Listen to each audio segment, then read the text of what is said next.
আল্লাহকে ছেড়ে দিলেন কেন? আল্লাহর সাথে দুশ্মনী কেন?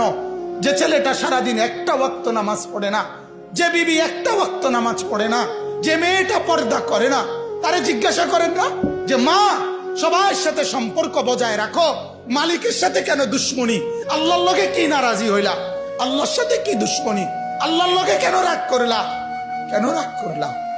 এই বাপ, তোমরা যারা সেজদা করো না, তোমরা বলো না বাজান, বলো না। এই দরদি ভাই চিৎকার করে বললাম, তুমি যদি বলো তোমার পায়ে ধরতে, আমি পায়ে ধরতে রাজি। তুমি যদি বলো তোমারে জড়িয়ে ধরে কানতে, আমি কানতে রাজি। তুমি বলো কেন আল্লাহর সাথে রাগ করলা?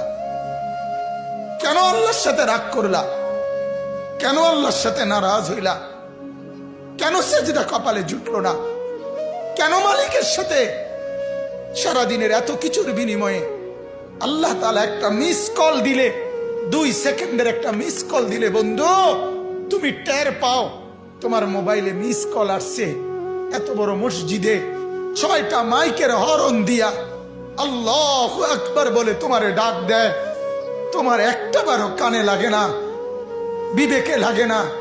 তোর মতো শক্ত ডাকাত, তোর মতো পাষাণ বেটা আর কে হইতে পারে? বেটা কথা বলেন না কেন? তুই ডাকাত, কত বড় ডাকাত।